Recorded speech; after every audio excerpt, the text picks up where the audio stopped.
rekan kerja Ibu, Pak Doni dan juga Bapak Jimmy. Bapak Jimmy, oh ya, mari Bapak, selamat datang. Silakan masuk. Ya.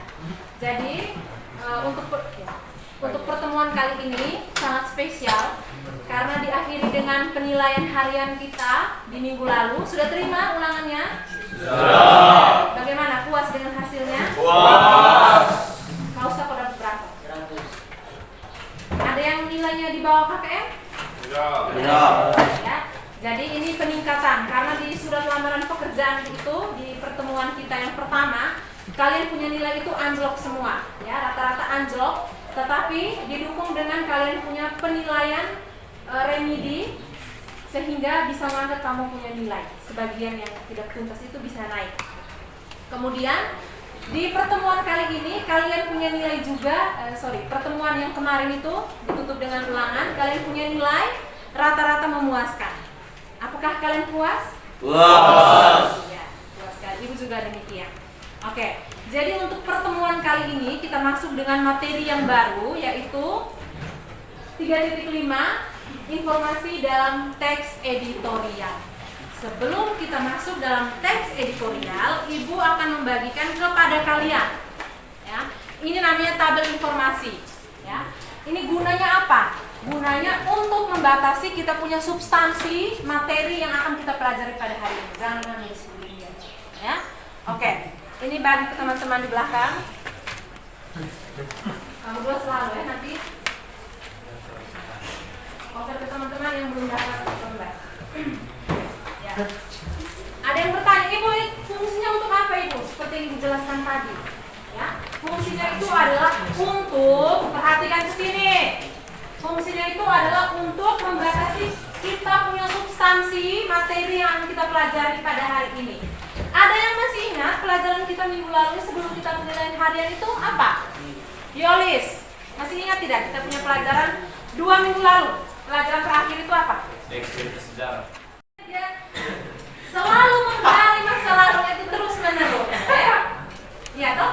Nah, pada pertemuan kali ini juga tidak kalah menarik, ya, tidak kalah menarik dengan pelajaran kita di 2 minggu lalu.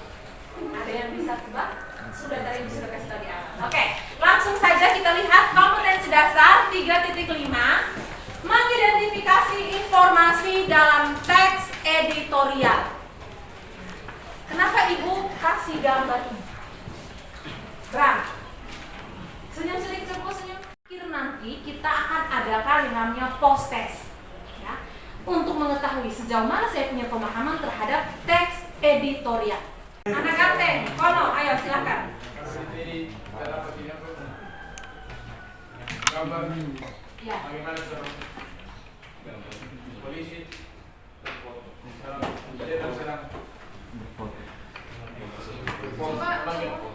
sekarang menangkap dan selamat dia sendiri karena mungkin terus ke dalam sebuah masalah.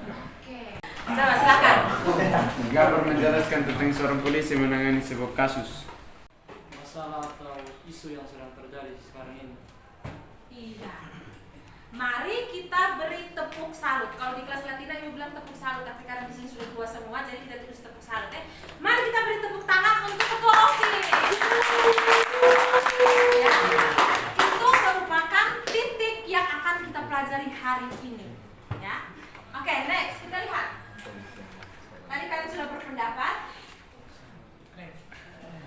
Oke, tadi kalian sudah berpendapat.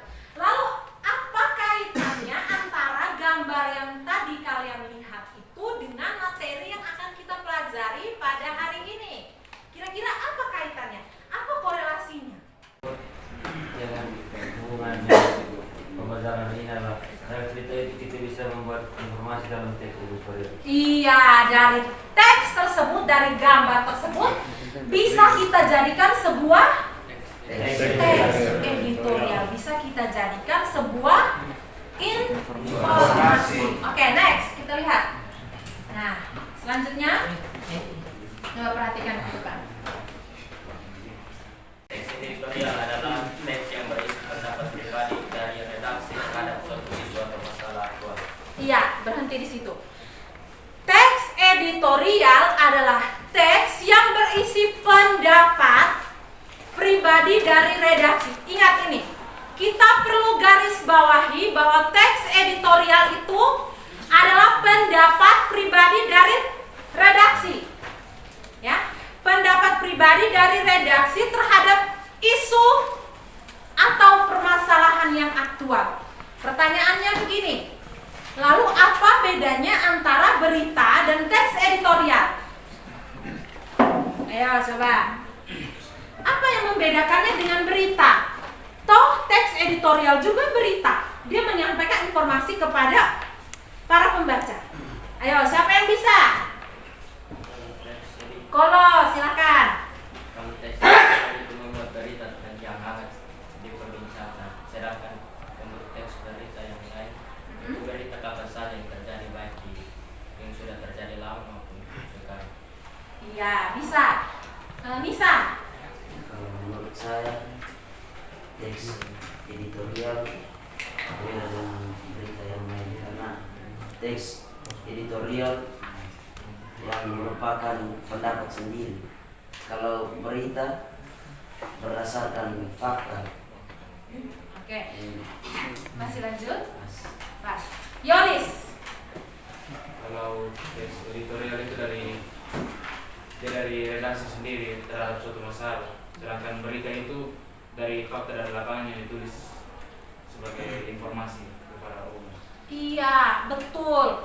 Kalau teks editorial, kemarin kita 3 hari sosialisasi bersama tim Cakrawala itu kalian semestinya sudah punya bekal ya. Karena kalian membuat feature ya. Kalian menulis feature, kurang lebih dia memiliki kesamaan antara artikel dan juga teks editorial.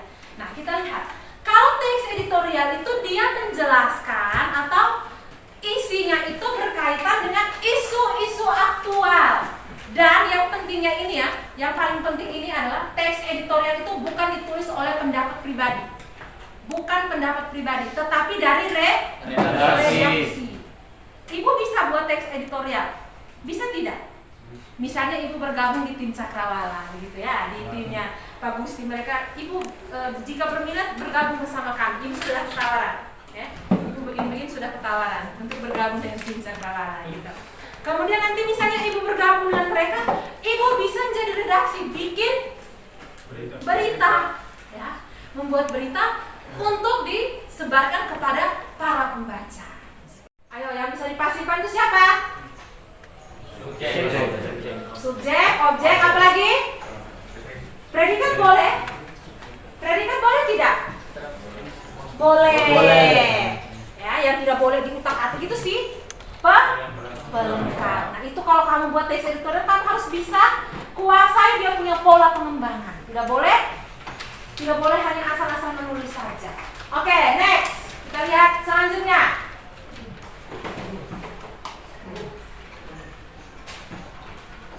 Iya. Bagaimana kamu bisa menentukan, ibu ini fakta, ibu ini pendapat. Kalau kamu tidak tahu bagian mana dalam teks tersebut yang termasuk fakta, bagian mana yang termasuk pendapat atau opini, ya toh? Nah, yang pertama kita harus tahu dulu perbedaannya apa. Dalam fakta itu harus ada yang namanya tindakan atau kejadian yang nyata. Coba satu orang bikin contoh. Satu orang bikin contoh yang masih aktual, Jujur, pelayanan rumah sakit dan menteri kesehatan harus ditingkatkan. Di tahun lalu ada sekitar 269 pengaduan tentang minimnya pelayanan kesehatan di berbagai rumah sakit di Indonesia. Jumlah itu pun yang dilaporkan dan diterima di Kemenkes. Yang belum dilaporkan tentunya lebih banyak lagi. Salah satu hal yang menjadikan mutu pelayanan dokter kurang memuaskan ialah soal penanganan terhadap pasien.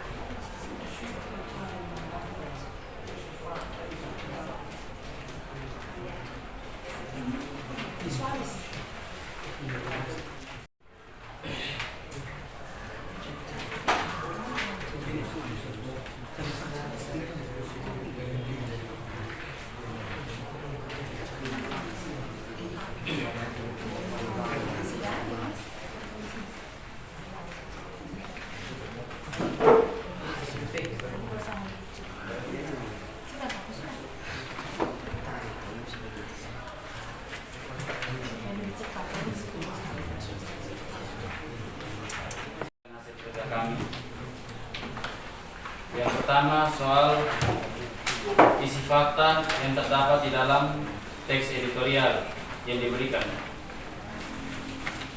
Yang pertama, fakta pada halaman yang ketiga, paragraf kedua dari terakhir.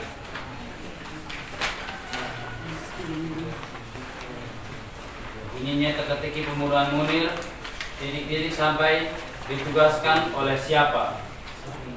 Itu termasuk fakta. Isi pendapat terdapat pada lembar yang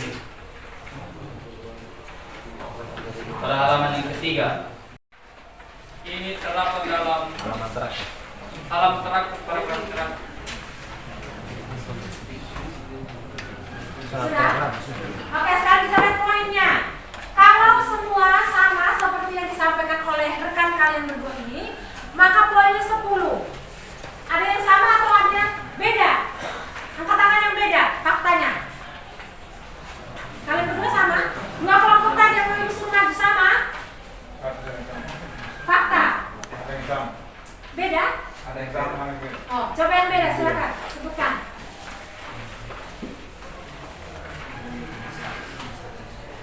Halaman kedua, Ya. paragraf pertama, pada gambar. Halaman kedua.